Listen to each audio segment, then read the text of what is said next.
Welcome to Unit 10, Level 2 video notes. We're going to evaluate, which means simplifying or finding the value of expressions as well as functions.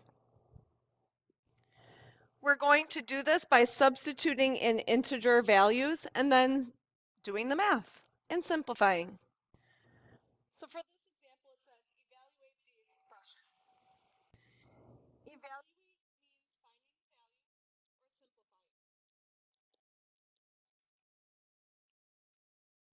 An expression has numbers and variables and operations, but no equal sign.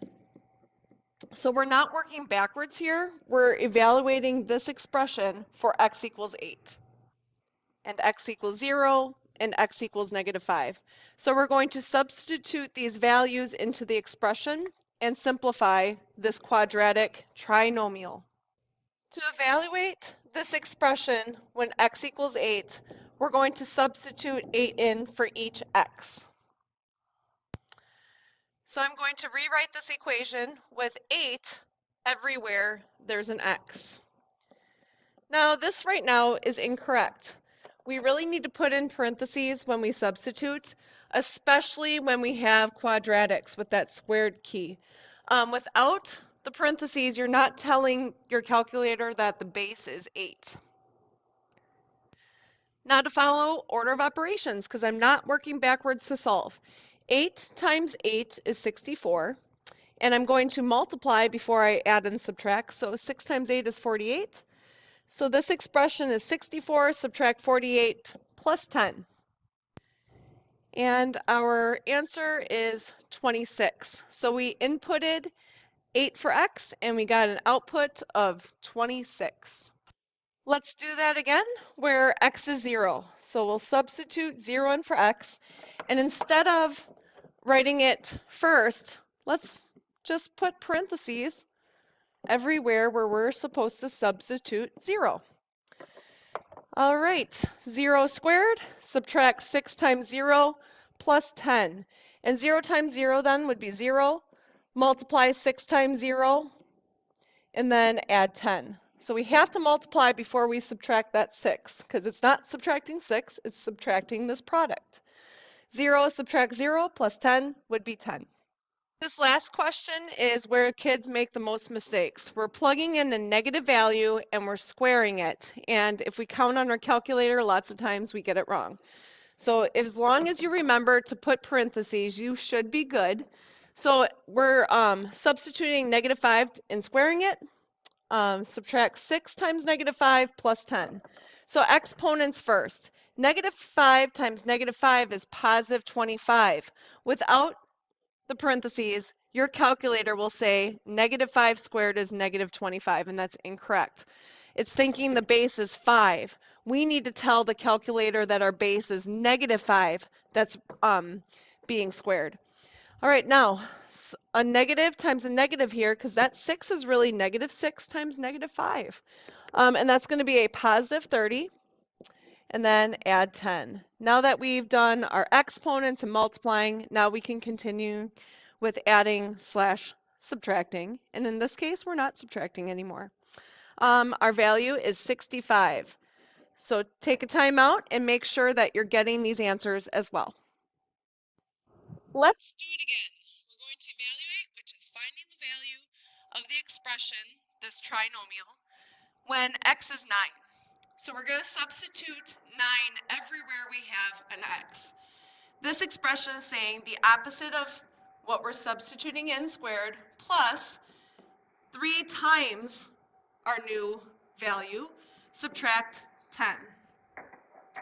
So let's substitute that 9 into here and here. The opposite of 9 squared plus 3 times 9, subtract 10.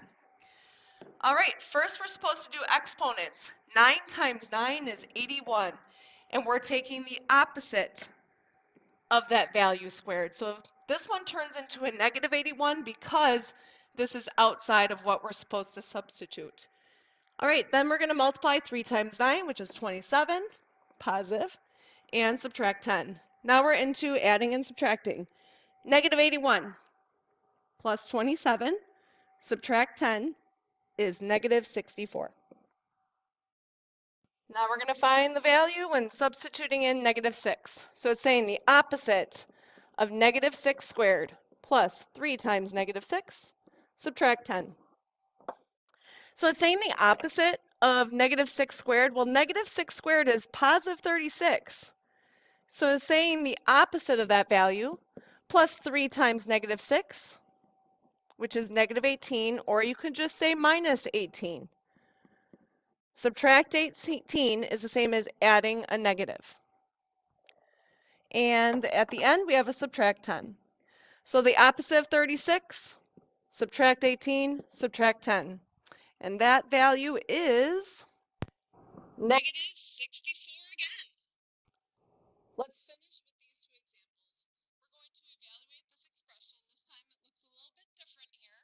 The square root of the sum of x squared plus y squared.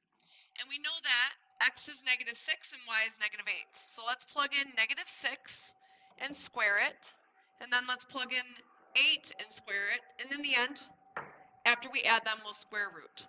Now, if you plug in negative 6 squared plus y squared like that, you will be incorrect because your calculator will think it's negative 36 plus 64, but really it's supposed to be positive 36. You've got to remember your parentheses, especially when substituting negatives. Negative 6 squared is negative 6 times negative 6, positive 36. And 8 times 8 is 64. Now we're going to add, and now we're going to take the square root, which is second x squared on your calculators. That will pop up. Type in 100 and we'll get 10. And that's true because 10 times 10 is 100, and square root means what times itself gives you that product. Last one. I'm going to take all the tricks I learned and apply it to this. First of all, I know I need parentheses around what I'm substituting in so that our calculator doesn't make the incorrect mistake. So we're going to plug in negative 5 everywhere there's an x. And I'm going to substitute the y everywhere there's a y. All right, absolute value means the distance from 0, so we always simplify the inside and then make it positive afterwards. All right, so we have negative 5 subtract 12, and that simplifies to negative 17. And over here, we have negative 5 multiplied by 12, and that value is negative 60. Now, absolute value means the distance from 0. So negative 17 is 17 units away from 0.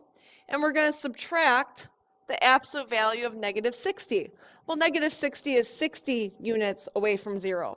So I made this positive 17, subtract positive 60, and there we are. And once I take that difference, we get negative 43. Good luck with your level 1 homework. Be careful with those integers.